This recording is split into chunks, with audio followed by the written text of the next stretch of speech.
Olá, bem-vindos ao Memórias da União.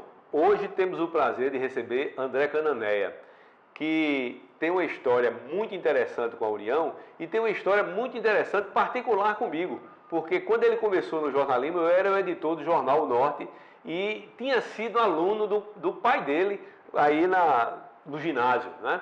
Então André é um cara que tem muitas histórias com a União e resolveu, né, contar pra gente aqui como é que ele traçou essa trajetória dele aqui na União. E a primeira pergunta, André, é uma pergunta que eu faço de praxe.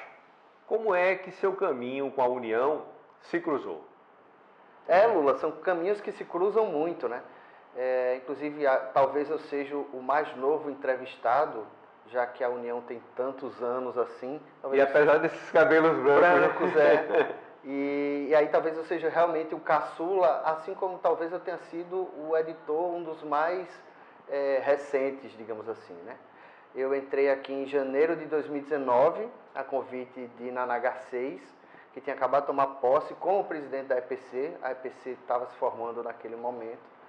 E eu vinha de uma história de impresso, né? Como você falou, eu iniciei ali pelo Jornal Norte, a minha carreira no impresso, fui repórter lá. Tinha um caderninho, né? Alguma coisa assim, né? Eu entrei meio... Eu nem lembro para que posição eu estava jogando ali, mas de certa maneira eu estava atrelado ao Caderno de Cultura, que tinha Ricardo Anísio, que tinha Elinaldo Rodrigues, que tinha Fátima Farias. Uma turma boa, uma turma boa. E eu acabei... Eu acho que eu lhe propus fazer uma coisa que se fazia muito no Fantástico, que era Zeca Camargo reunindo a garotada para ouvir a opinião dos jovens ali daqueles anos, final de anos 1990. E assim a gente chegou ao Zona Team e a gente construiu aquele material lá. Depois eu fui para o Jornal da Paraíba. Eu acho que eu passei 2 anos no Norte e em seguida, em 2001, fui para o Jornal da Paraíba, fiquei até fechar. Então, assim, 15 anos de experiência, consolidou minha carreira de cultura e depois que o jornal fechou, fui para a Câmara de Vereadores, fui para editar jornal de TV. Eu me lembro de você no Correio também, né? Passei pelo Correio, fui colunista do Correio. Antes do Norte, eu cheguei a passar pelo Correio, mas por rádio, por Transamérica, né? Então, assim, minha carreira em comunicação começa em rádio e atualmente está em rádio também, né? À frente da Paraíba FM, que também é aqui da casa. Mas vamos aqui para a União, para a nossa casa, velha casa. E aí eu cheguei na União nesse momento de transição. Naná enxergou o potencial de ser um repórter especializado. Fui fazer reportagens especiais. Inicialmente se pensava que eu ia para o Caderno de Cultura, mas o caderno já estava completo. E à medida que as coisas andavam, eu fui me movimentando dentro da redação, de forma que eu acho que eu passei por vários cargos, vários postos, antes de chegar a editor-geral. Como um aprendizado, né? Foi um curso, assim, fantástico, né?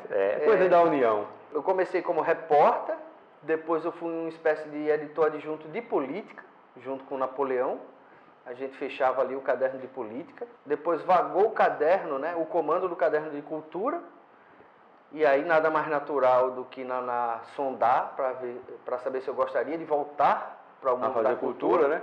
E aí voltei e eu acho que eu fiquei 5 meses, 6 meses e ela fez uma proposta que é assumir o jornal inteiro. E aí um desafio gigante, né? Porque uma responsabilidade enorme, um jornal histórico, muito bem visto, muito bem avaliado em termos de Brasil. E eu com menos de 50 anos assumindo ali, mas que foi uma experiência fantástica. Detalhe, que nesse caminho da União, eu tinha uma trilha paralela que eu segui, que me deixou muito feliz e muito orgulhoso, que foi o Correio das Artes também. Então, um pouco antes de assumir a editoria de cultura, eu já estava fazendo o Correio das Artes, que aí passei 5 anos editando o Correio e fui e fui seguido aí por Aldaci depois que eu resolvi me dedicar completamente à rádio, né? Você veja, André, desse meu tempo todo de história com a União, eu comecei minha vida profissional na União em 1980, 13 de março de 1980. Eu nunca passei pelo Correio das Artes, nunca tive, assim, a oportunidade de trabalhar com o Correio das Artes, nem de fazer texto para o Correio das Artes, apesar de minha ligação com música, Pois é. mas sempre foi mais por essas áreas mais hardware do jornalismo, né? Mas me diga uma coisa, você chegou nessa conversa com o Naná e depois assumiu a editoria. Já foi encarando algum desafio grande ou deu para ir pensando e montando equipe e assim, elaborando um projeto que você ia perseguir? Houve uma transição natural, né? Eu sucedi Felipe Caldas, que estava deixando a empresa para fazer uma pós-graduação em São Paulo, um mestrado, alguma coisa assim. Houve essa transição e se eu peguei um desafio grande, eu peguei a pandemia. Apenas a pandemia. Porque eu assumi dia 1º de fevereiro, em março já era pandemia. Foi, 28 de março, acho que foi confirmado o primeiro morte, né, no Brasil. Isso, eu não tinha esquentado nem a cadeira ainda, entendeu? De editor. E tive essa missão de conduzir, inclusive, o jornal A União durante toda a pandemia, todo o lockdown, mais o que veio depois, né? O pós-pandemia, o pós-lockdown. Mas, rapaz, e aí, como foi a pegada? Porque, de repente, porque jornalismo é o quê? Redação. Isso. É um monte de gente junta, discutindo e botando no papel o fruto das ideias. Né? Na forma de reportagem, para contar a história, e lá vem a edição, aquela coisa. Como foi que foi fazer jornal numa época dessa? E aí, Lula, eu acho que foi quando a União me deu um outro curso, né? A União é uma grande escola para todos nós. Pois é. E essa pós-graduação que me fez entender o quanto é importante uma redação e o quanto um jornal noticiário diário, é de fato fruto de ideias coletivas de pessoas que estão trabalhando juntos, né? Porque eu tive a experiência de trabalhar sozinho nessa imensa redação da União, dei um expediente sozinho, isolado, com todo mundo trabalhando remotamente e a gente construindo a edição do dia seguinte, que a gente sabia que era importante, né? Eu acho que a Naná, o William Costa, nosso diretor, a EPC de maneira geral, a SECOM, né? O governo também sabia que a gente estava exercendo ali uma atividade fundamental, né? A gente era a atividade indispensável, noticiar, informar a população. Até mesmo pelo período, né? A informação foi fundamental para se lidar com a Covid. Fundamental. Era uma coisa que a gente não conhecia. É bom lembrar sempre que a pandemia, quando se instalou, imaginava-se que em 2, 3 meses ela já teria passado. Passou mais de um ano, né? Acho que quase 2, se eu não me engano. E aí a informação sem fake news, a informação verídica, né? A informação checada, que é o que a gente pratica na União. Essa informação era de fato um serviço de utilidade pública. E você passou incólume ou chegou a ter Covid? Rapaz, eu passei, por incrível que pareça, incólume. Eu já cheguei a ter Covid quando eu já tinha vacina. Aí eu já estava vacinado e acabou que aconteceu um episódio com meu filho, a gente teve que ir no hospital e lá eu peguei a Covid, né? De circular dentro de um hospital. Mas já estávamos todos vacinados e de fato eu passei incólume. Eu acho que a EPC tomou todos os cuidados sanitários para que a gente se isolasse ao máximo, né? Então, o TI nosso aqui instalou os aplicativos em cada computador para que as pessoas trabalhassem em casa. A gente estipulou um rodízio aí de ter o mínimo de pessoas aqui, apenas o funcionário que fazia a conexão da redação com a gráfica, ele precisava estar aqui para organizar o jornal, para ir para a gráfica. A logística, né? A logística. Todo mundo com 60 a mais, home office total, inclusive os fotógrafos, né? Que a maioria tinha mais de 60, então tudo foi muito respeitado do que o governo estabeleceu. A revisão, André, como é que ficava? Porque a União sempre prima pelo texto, pela qualidade, né? A revisão, Bem, Grande Moraes não podia estar aqui, a gente criou um sistema de revisão um pouco remota e vinha os revisores um de cada vez para ficar também isolado. A nossa sorte é que a redação era muito grande, é muito grande. Então, assim, a gente distribuía bem para que ninguém ficasse perto de ninguém. Eu ficava isolado na sala do editor aqui, ainda tinha um diagramador que não conseguiu ter um computador em casa, vinha, ficava sozinho ali e cada um isolado no seu lugar, com muito cuidado, com muita atenção. Então, assim, os jornais continuaram circulando diariamente, de terça a domingo. Edições reduzidas, mas sempre pautado pela pandemia. Tanto questões de saúde, quanto questões econômicas, quanto questões sociais, quanto questões sanitárias e tudo mais. Ô André, e a dificuldade, rapaz, para administrar algo que é extremamente presencial, que é o jornalismo? Porque o que é o jornalismo onde você testemunhar fato? Né? É bom lembrar que o mundo inteiro estava em lockdown, né? Então, assim, de certa maneira, a gente muito acompanhava as decisões e as tomadas de decisões nas esferas municipais, estaduais, federais, mundiais, né? Porque estava todo mundo produzindo de dentro de casa. Então, mas estava sendo produzido. Eu sei, mas o mundo funcionava. Tinha ônibus na rua de qualquer maneira, Sim. Tinha hospital cheio. Mas no momento mais crítico, até os ônibus pararam, né? Então, sim, tinha os ônibus. De fato, a gente ainda tinha um repórter que de vez em quando circulava com muito cuidado. O fotógrafo Marcos Antônio trabalhou com a gente nesse período, né? Grande fotógrafo também, circulou, né? Bastante. Então, assim, a União hoje tem um super acervo, um super mesmo, de como era a João Pessoa durante o lockdown, né? As cidades vazias, as pessoas de máscara. Tem fotos sensacionais que ele fez, assim, fotos dignas de prêmio. Então, havia uma circulação muito cuidadosa pela cidade, para que a gente pudesse registrar esses fatos, né? Registrar o comportamento de João Pessoa e até Campina Grande, de certa maneira, as principais cidades do estado, nesse momento de lockdown. André, e durante muito tempo a pauta diária quase que foi exclusivamente a pandemia, né? Porque eu me lembro de manchetes seguidas, semanalmente, mensalmente, eu acho que até mesmo anualmente, deve ter tido um ano aí que foi todo dia uma manchete de pandemia. Aquele ano de 2020, as manchetes não tinham como ser outras, né? Aqui no New York Times, no Le Monde, as manchetes eram sempre a pandemia, as comunicações eram feitas através de lives, né, na internet, YouTube, Instagram. A gente fez muitas lives aqui também, né? Lives pela União, lives pela editora, né? Livros que eram lançados remotamente, marcou ali que existia aquele lançamento. Então, assim, e principalmente os cuidados, né? A gente estava ali sem enxergar o que é que vinha pela frente. A gente chegou, inclusive, a perder um repórter, né? Alexandre, não foi?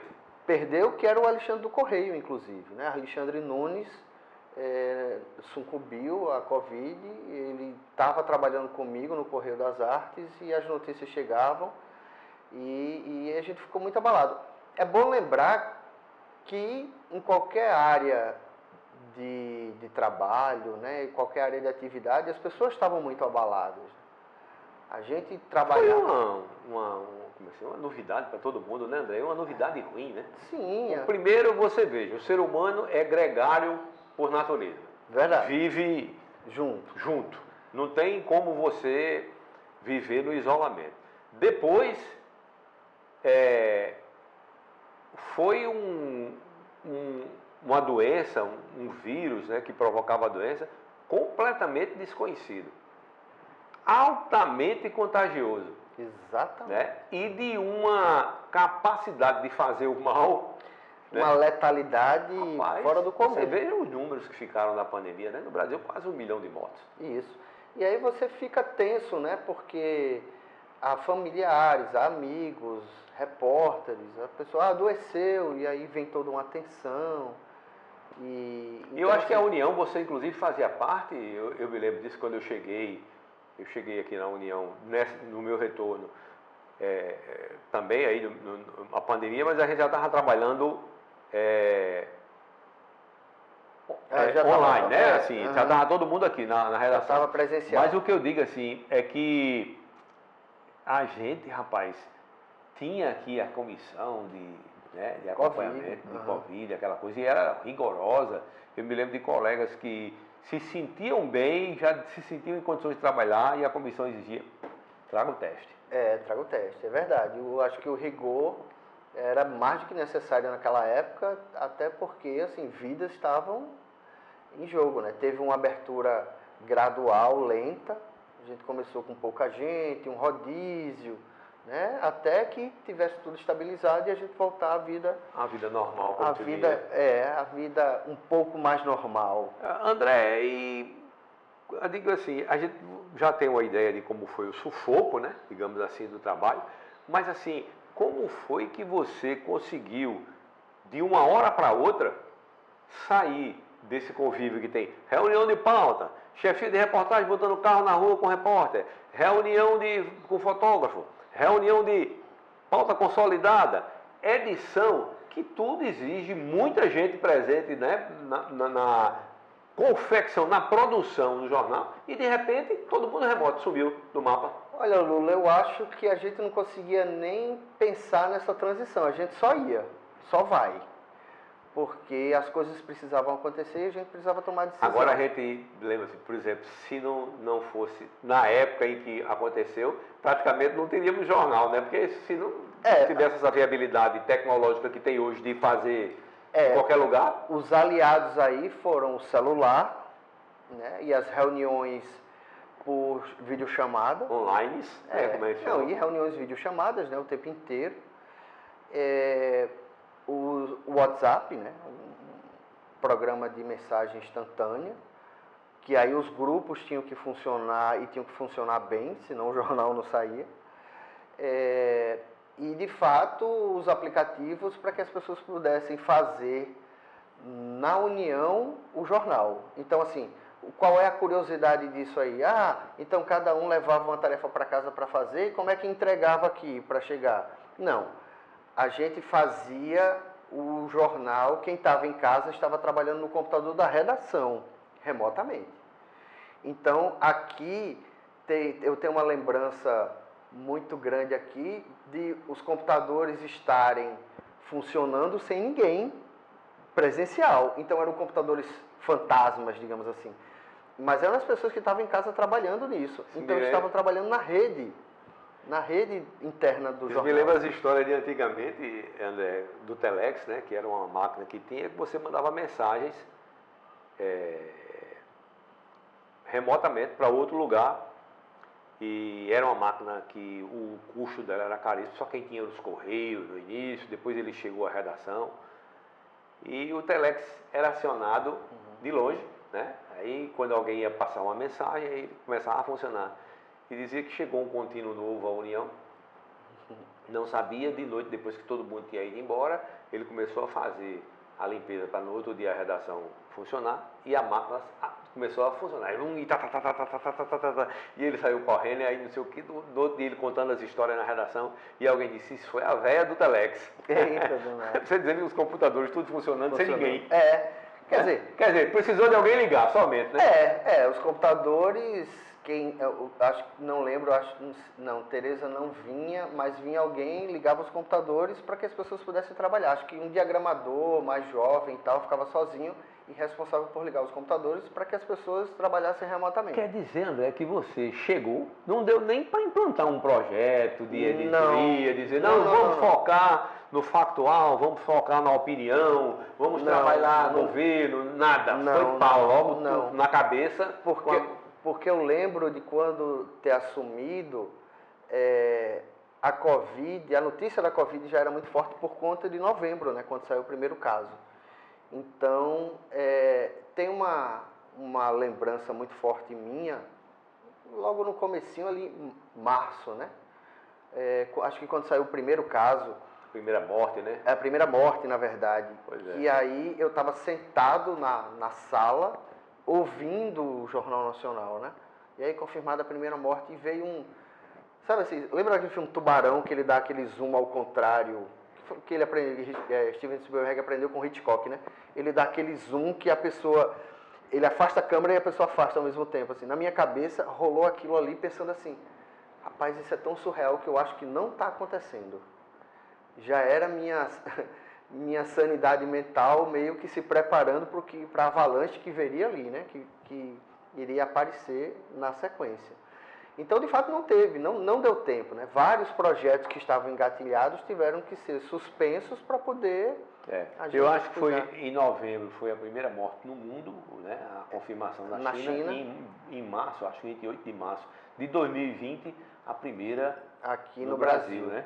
Isso, assim, nessa estatística conhecida, ninguém sabe o que, né? Porque antes já tinha havido o carnaval, né? Você lembra que... porque foi logo depois do carnaval. Que se culpou muito o carnaval pela aglomeração Mas, como a gente está gravando Memórias da União e você gosta muito de história, saiba que você está sentado ao lado do que talvez seja o único editor do jornal A União em mais de 100 anos a fechar uma primeira página de pijamas.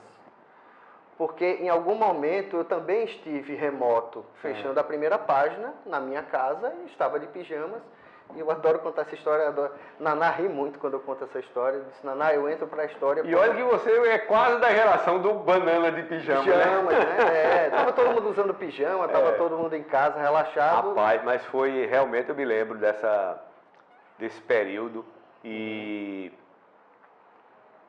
foi uma superação geral, né? Mas como o ser humano é capaz de se reinventar, claro. A resiliência é muito grande, né?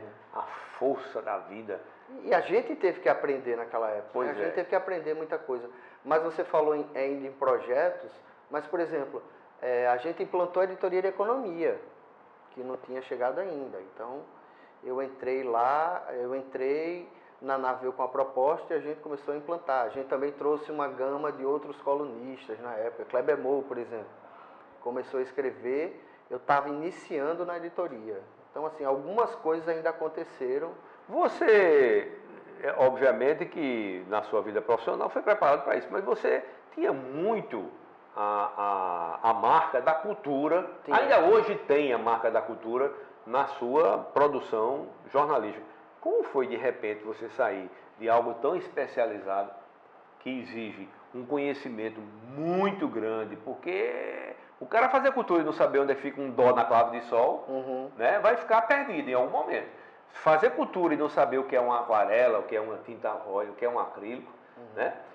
Fazer cultura e não conhecer Drummond, Oscar Wilde, né? História do cinema, Hemingway, a história do cinema. Cinema é um capítulo à parte. Tem gente que é especializada em cada um desses temas que eu me referi. Aí de repente você é forçado a enfrentar o desafio da hard news, né? Do fato, aqui, já. E que, como diz Mino Carta, né? Tem que ter fidelidade canina, ele não pode não ser objetivo. É curioso porque, assim, de fato, eu já estreiei na comunicação numa rádio pop com um apelo de cultura e entretenimento, que era a Transamérica. Mas me aproximava muito da redação, né? Tava lá... Tinha acabado de sair Giovanni Meirelles, assumiu Lena Guimarães, estavam lá Walter Galvão, Nonato Bandeira era o editor de cultura. Então, assim, é curioso como eu sempre fui ligado à cultura, porque é uma coisa que é da natureza da minha família, né? Um pai cinéfilo, uma mãe leitora voraz, né? A gente gosta muito de cinema, de música, de artes visuais, então é da minha natureza... crescer cercado. Seu nicho cercado. Foi esse, né? Seu ninho. Então... Nicho e ninho, né? Ou ninho e nicho, né? Porque... E quando eu cheguei no curso de comunicação, que encontrei pessoas que gostavam de história em quadrinhos, que eu não tinha muita aproximação, até chegar na UFPB, pessoas que jogavam um RPG, que até hoje é um negócio mais alienígena, que nem todo mundo conhece e tal. Então, assim... mas aí eu estava no mundo da cultura, mas transitava também por outros mundos. Isso me levou, por exemplo, Assessoria do Tribunal de Justiça, passei por lá. Assessoria da Associação dos Magistrados, né? Assessoria de Imprensa da Associação dos Magistrados. A Câmara Municipal também, você A passou? Câmara Municipal. Editar um jornal de TV noturno, né? Um jornal da noite na TV Correio. Que é hard news pura. E hard news num ritmo de TV, que é um negócio enlouquecedor. Então, assim, na própria Jornal da Paraíba, né? Me pediram para um ano de eleição, eu passar o ano no caderno de política. Encontraram em mim alguma aptidão que eu não sabia falar só o jornalismo cultural, mas sabia falar um pouco outras línguas, né? Ou seja, eu falo português, o inglês é a cultura, mas eu falo um pouco de espanhol e de francês, então vamos botar o poliglota. E eu acho que é isso, a isso eu devo o convite de Naná, que conhece essa trajetória, a ter ocupado essa cadeira tão honrosa que é a de editor-geral da União. André, pandemia, salto tecnológico espetacular, porque nesse período também apareceu o ChatGPT, né? Uhum. E como é que essas coisas acabaram dando certo, combinando e dando certo? Você saindo de um período em que as pessoas não se reuniam, remotamente, né? O trabalho ali de casa e ninguém mais apertando as mãos. Aí, de repente, uma revolução tecnológica, dentro de outras revoluções, que a gente pode até conversar aqui um pouco sobre a tecnologia mudando o perfil das redações, e tudo isso numa necessidade diária de produzir informação. A pandemia não matou a informação, né? Muito pelo contrário, virou fonte de informação. Então, assim, informação é um negócio que existe enquanto a humanidade existir. O negócio é como vamos processar essas informações. Então, é como você falou, as pessoas estavam na pandemia, mas elas estavam produzindo. Então, estavam vivas, né? Então? Estavam vivas. Então, assim, lá na Paraíba FM hoje, a gente tem gravado os programas de artes visuais, de literatura, de música, e muitos chegam e dizem assim, na pandemia eu estava isolado e compus esse repertório de música, eu pintei essas telas. Então as pessoas estavam produzindo. A ciência estava produzindo muito para a saúde e a ciência também estava produzindo muito para a tecnologia.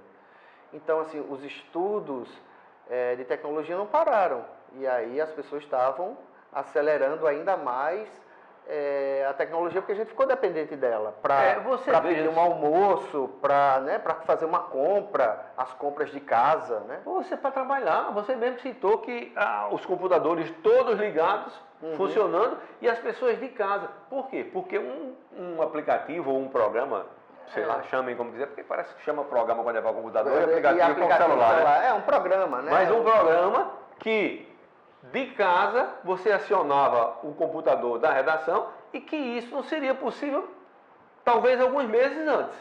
Né? É claro que havia o acesso remoto já há algum tempo, mas eu estou falando em massa para você produzir um jornal. E com eficiência. Com eficiência, várias editorias funcionando, né? E você ali trabalhando o material, cortando, ampliando, checando, mandando buscar mais informação, aprimorando o texto, e você, com tudo isso, você está presente, você conversa. Mas aí sem conversa presencial. Mas presencial, você falando isso, agora me ocorreu também o seguinte, eu acho que a gente acabava falando mais justamente por não estar junto, e a gente precisava encontrar as pessoas. E às vezes não encontrava, né? Às vezes você mandava uma mensagem, a pessoa não podia responder naquele horário, respondia depois, e a coisa só andava com essa resposta. E acabou que eu, por exemplo, trabalhava manhã, tarde e noite e entrava até o jornal ser rodado. E de certa maneira, as pessoas muito ligadas a mim, porque também houve uma necessidade de hierarquização, porque senão entra numa cacofonia e ninguém se entende. É verdade. Então, por exemplo, comigo estavam Renata Ferreira e Nara Valusca, né? A adjunta e a minha secretária de redação.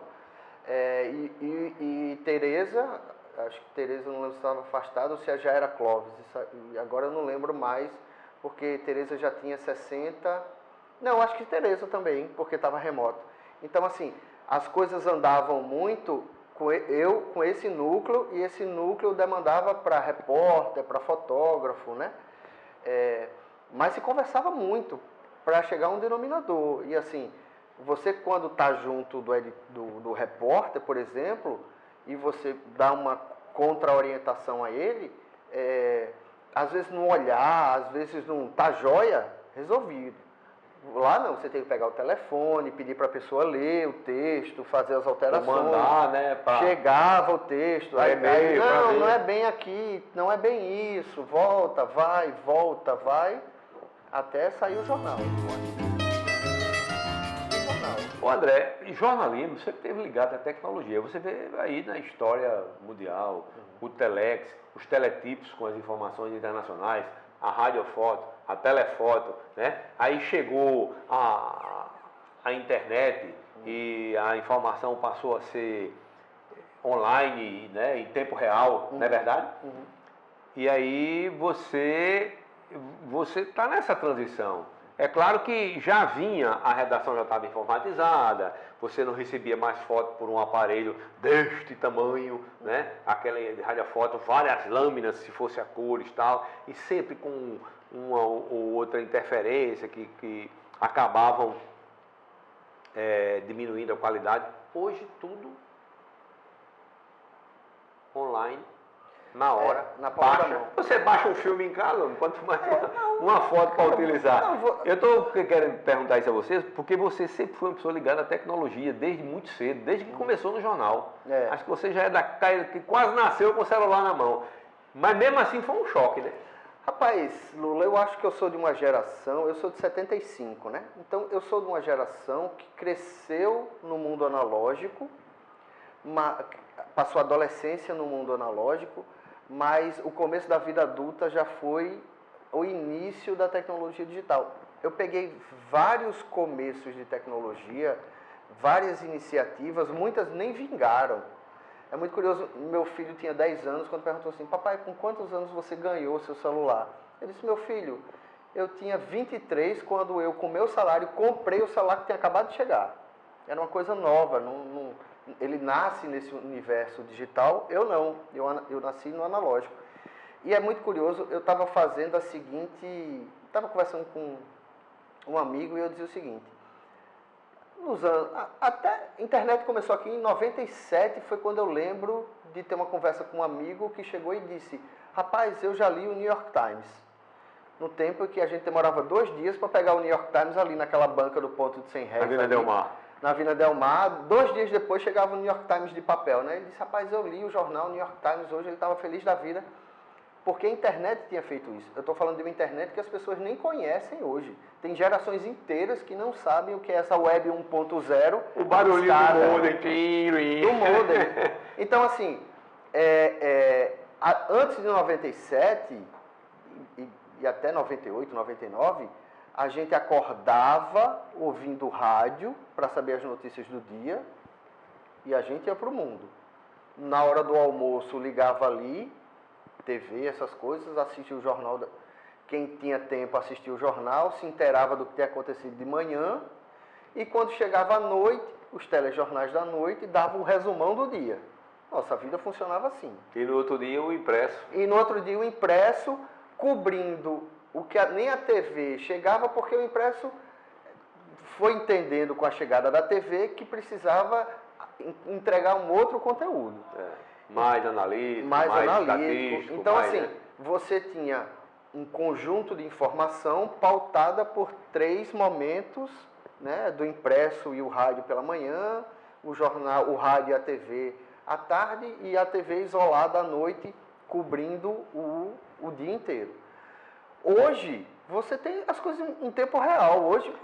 E o fruto disso no impresso, eu estou falando assim, porque o impresso já foi a grande referência de imprensa. Sim. O que saía no impresso tinha uma repercussão. Aliás, Gonzaga Rodrigues, sentado aí onde você está hoje, disse até de uma forma poética, né, que ele disse o seguinte, que antigamente quando ele escrevia um perfil, ou fazia uma homenagem a algum colega, uma referência a alguma pessoa, no outro dia o telefone não parava. E quando ele saía na rua, ele era abordado por conta do texto que ele tinha escrito. E hoje em dia, Lula, isso Gonzaga dizendo, eu passo no ponto sem réis, um pé de pessoa não me cumprimenta. Só o casario me reconhece. Vejo a hora o Paraíba Palace se curvar e dizer, oi Gonzaga, tudo bem? Foi assim que ele descreveu. Então, como o jornal impresso foi impactado pelas novas tecnologias nas comunicações. E aí, depois que a internet se consolidou mesmo, então, né? Não, você veja que você está gravando um programa chamado Memórias à União e não existe mais nenhum impresso aqui fora a União. Fora a União. Não, eu tenho certeza disso. Há 3 meses eu estive em Londres. Eu não vi bancas de revista, mas há jornais, contei 6 impressos. E ainda comprei o The Guardian, né? Que por uma questão... Obrigatório, né? Ir a Londres e não comprar o The Guardian. Muito embora a conversão, né? A conversão, o jornal acaba saindo muito caro. Paguei mais de R$30 no exemplar, porque lá custa cerca de 3 libras um jornal. Os jornais impressos existem, inclusive lá eles vendem o New York Times. Muito provavelmente, com a facilidade da tecnologia hoje, de que o New York Times nos Estados Unidos manda imprimir em Londres a versão, né, para circular rápido, para as pessoas lerem bem rápido. Então, assim, o que eu acho, e pegando esse gancho aí de Gonzaga, não tenho a estatura de Gonzaga, não, aí, mas eu entendo, então mas eu entendo que escrevendo em jornal hoje, as pessoas são invisíveis, né? As pessoas eu não tenho mais o status de sou um repórter famoso, conhecido na rua. Conhecido hoje é celebridade de Instagram, infelizmente, entendeu? Até a TV hoje não tem aquele status que tinha hoje. Hoje você tem que ser o tal do influencer. Acho importantíssimo que há jornalistas escrevendo jornais, acho importantíssimo ter jornais. De fato... E a União é um bastião, né? Não, e o impresso é o impresso. O impresso é documento hoje. É curioso que, por exemplo, quando você vai nas áreas de cultura... Que é um documento analógico, né, André? Totalmente analógico. Essa circulação que eu tenho no mundo da cultura, existem agente e jornalista muito procurado por assessorias, né? Assessoria de artista de cineasta, assessoria de autores muito famosos. Eles fazem questão de ter uma reportagem no impresso. Muito embora a gente esteja muito digitalizado, mas a pessoa, quando sai uma capa com uma foto trabalhada e tal, a pessoa sente orgulho. Eu saí no jornal, isso eu estou falando de janeiro de 2025. Não estou falando de que antigamente era assim, mas hoje também é. Como, por exemplo, ainda hoje na música você pega, eu converso com artistas da nova geração e eles sonham em ter o LP deles físico. Está estourado no Spotify, não sei o que. Mas ele não se satisfaz com esse estouro, ele se satisfaz em ter o documento físico. Ainda somos muito táteis. Analógicos. A vida é analógica, né, André? Os adolescentes estão comprando livros. Por que eles não estão lendo no celular? No tablet, Kindle, né? No Kindle, no tablet. Porque a experiência de você fazer uma leitura no livro ainda é muito boa. O Spotify e os similares de plataformas digitais levou à venda e a diversidade de fones de ouvido que hoje tem no mercado que não tinha 10 anos atrás. É verdade. Entendeu? Tem então, cada um que é caro que... Não, você tem fone de ouvido de R$1.500, um fone de ouvido para você acoplar no celular. Então, assim, não existe mais a venda do som da sala de casa. Cada uma no seu micro-universo de som, ouvindo no celular com fone Até de porque ouvido. as próprias TVs hoje já têm a tecnologia de som espetacular, né? Televisão também. Mas o livro continua sendo um livro de papel, para qualquer idade. Então, assim, eu não conheço nenhum... E assim, eu estou falando de adolescente, porque o meu filho é adolescente e tem a turma dele. Eu perguntei, quantos de vocês têm Kindle? Nenhum. Quantos de vocês leem no celular? Nenhum.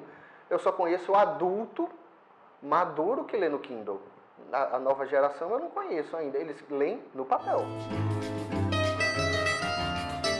André, e você vê, de certa forma, tanta tecnologia facilitando a produção, facilitando o acesso ao conteúdo, ampliando a velocidade com que a informação circula, mas mesmo assim o jornalismo continua apegado a fonte, checagem, apuração, produção de um bom texto, respeitando as normas da língua, né?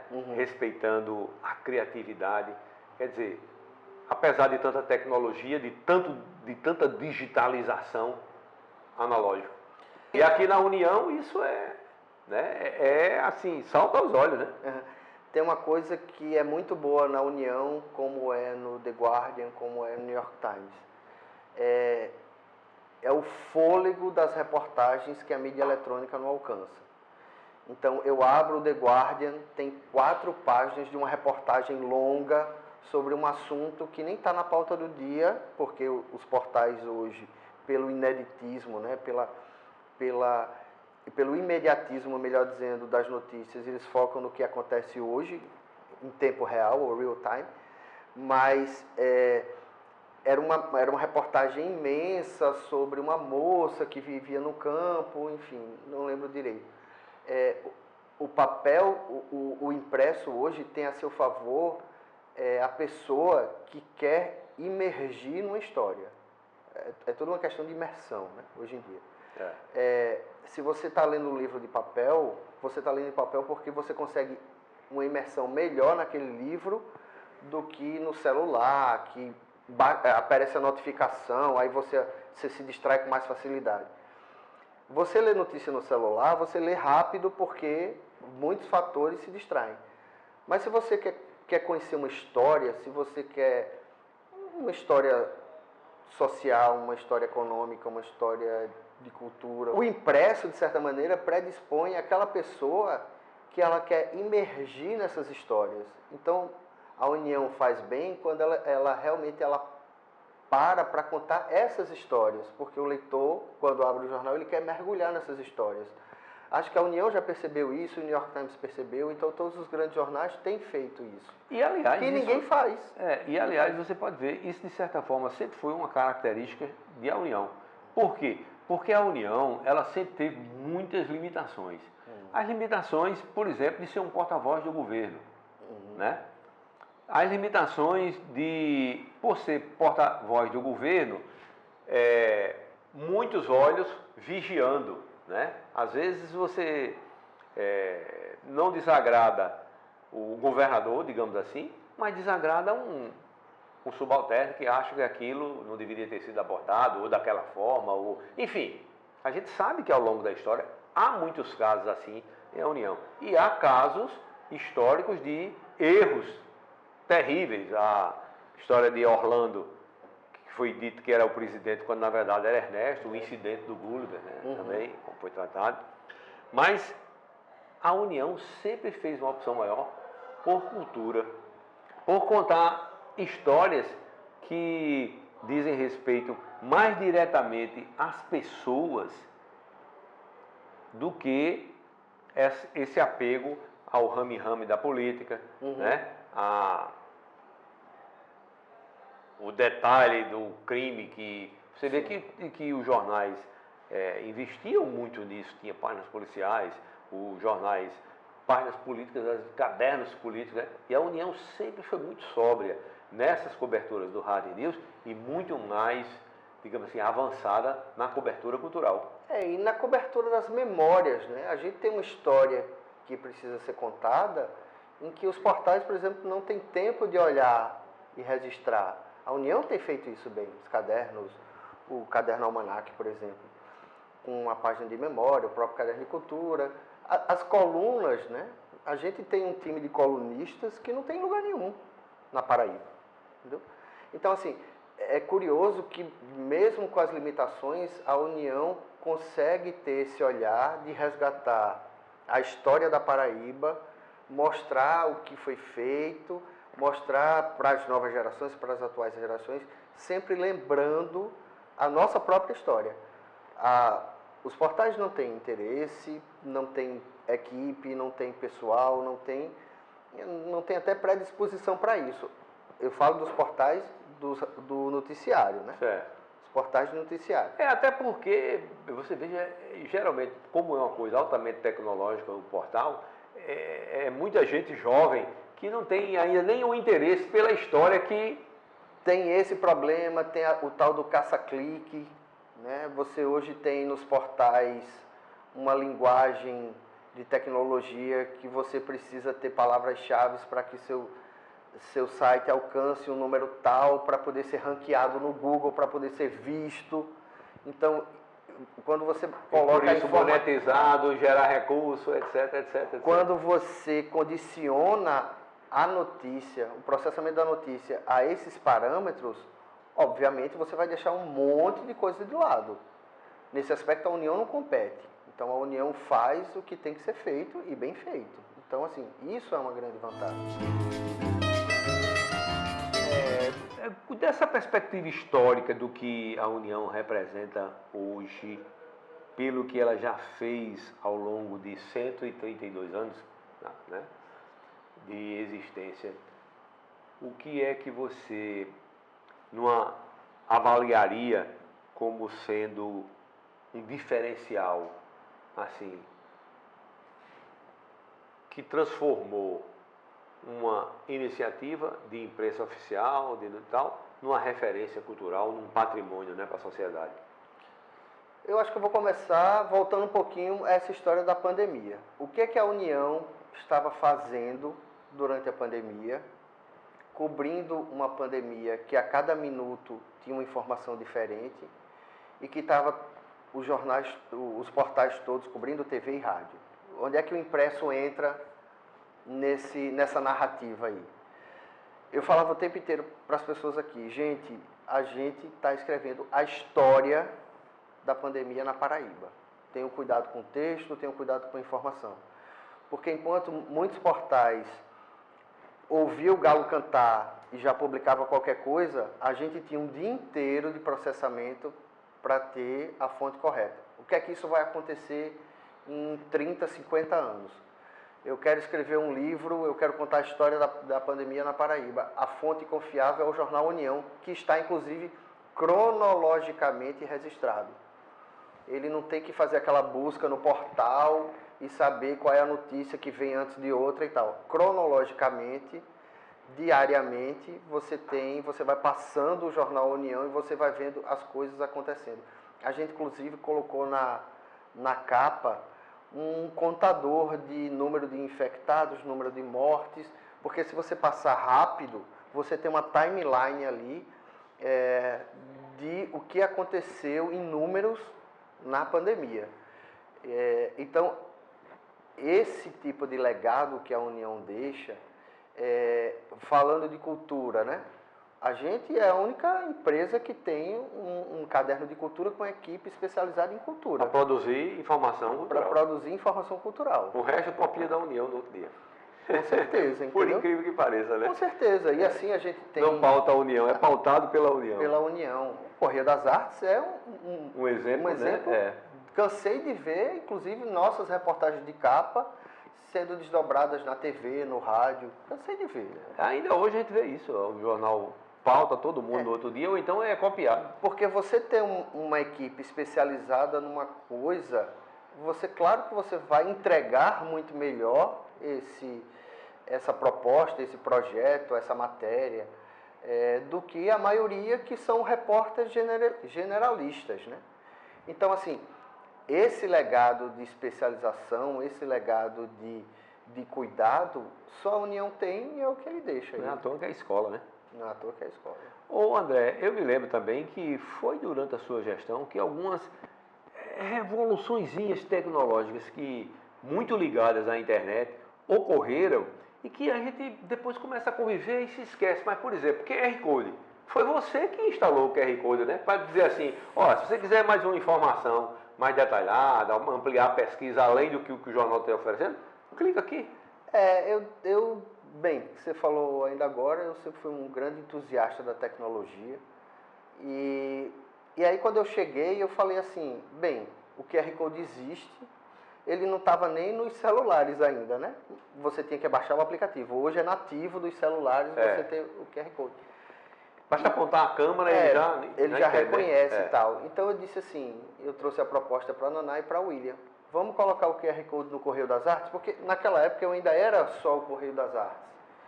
E aí eu tinha com essa ideia, que aí minha culpa, acabei não executando direito, mas o fato de que, por exemplo, eu gravaria um Sérgio de Castro Pinto recitando uma poesia numa matéria sobre ele.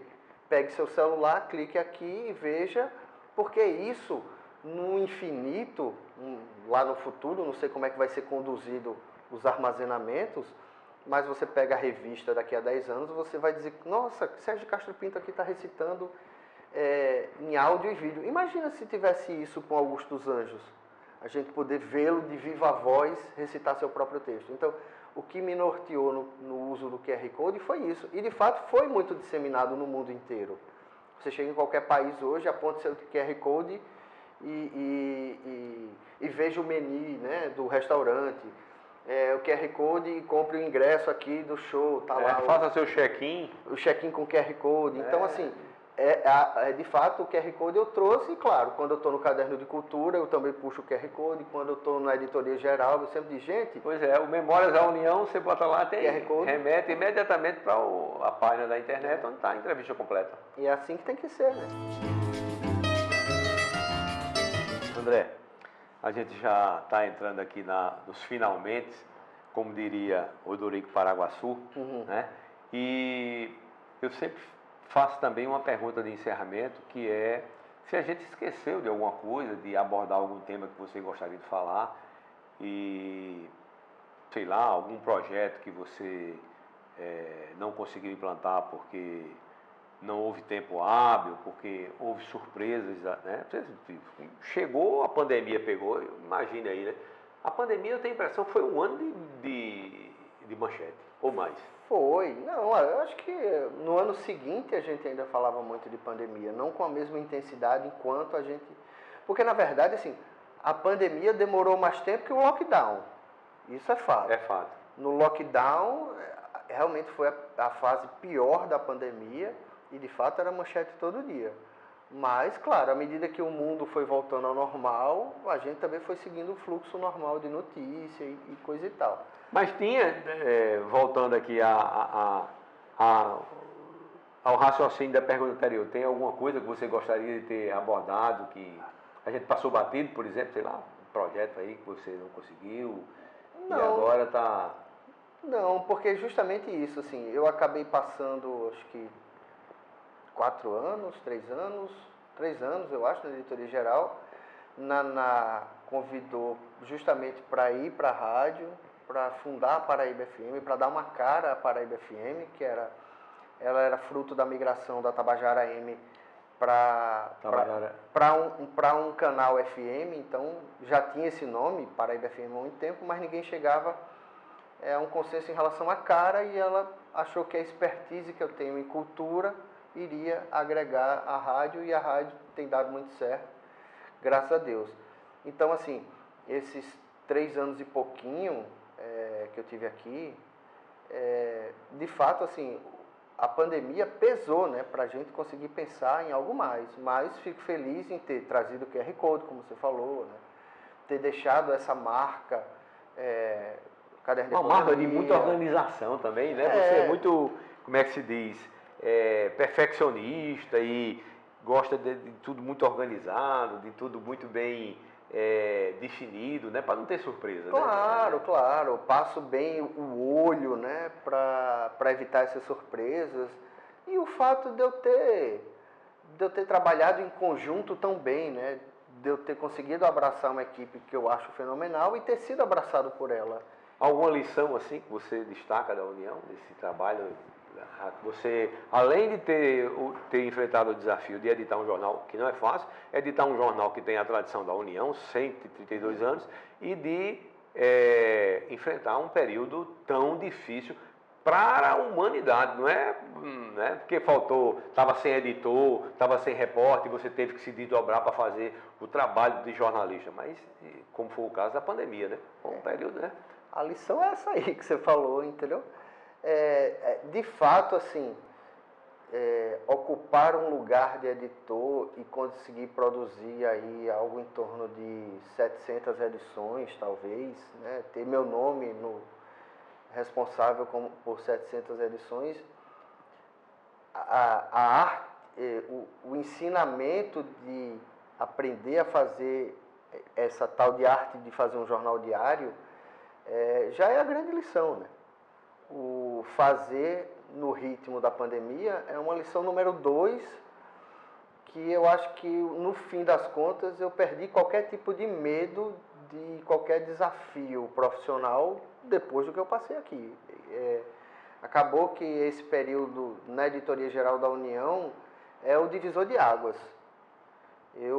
Para mim foi o maior desafio de carreira profissional. Veio o desafio da pandemia e depois que tudo terminou, eu estou pronto para qualquer outro desafio profissional. Deixa alguma dica, alguma recomendação? Eu não digo conselho, porque conselho é um negócio que, né, geralmente se exige dos mais velhos em relação aos mais novos, e não é o seu caso, né? Então, alguma dica, alguma sugestão para as novas gerações que já estão assim tecnologicamente totalmente ambientadas, né? Mas que tem o desafio de conviver com a tecnologia antiga, antiquíssima, né? do jornal impresso, e que tem um papel fundamental na história da humanidade, né?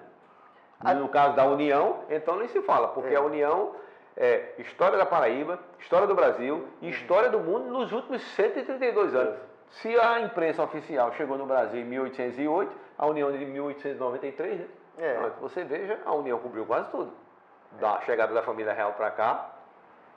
Estamos update aí. Bem, a mensagem que eu passo muito para gerações novas, que uma geração que não consegue largar o celular, que não consegue, e principalmente largar as redes sociais. Procurem gostar de ler. Gostar de ler, quando eu digo gostar de ler com profundidade. Porque a minha alfabetização foi toda de jornal, né? E é uma alfabetização que eu trago até os 50 anos, assim. Não é minha alfabetização escolar, né? Eu continuo aprendendo muito o jornal. Eu leio jornais todo dia. Eu poderia não ler, mas eu leio porque é o que eu tenho falado o tempo inteiro. É a experiência de imersão que o jornal me dá, que um portal de notícias não me dá. E é a fonte de conteúdo, né, rapaz? E é uma fonte mais apurada, né? Mais pensada, sem ser aquela coisa avexada do calor da emoção. Então, assim, eu tenho uma confiança muito grande em jornal e queria que as pessoas, ao invés de se afastarem do impresso, elas voltem mais para o impresso por conta dessa experiência que é única e fantástica. André, muito obrigado pela sua presença eu que agradeço, aqui no Memórias. Muito bacana. E a você que nos prima com a sua audiência, nosso agradecimento e até a próxima edição.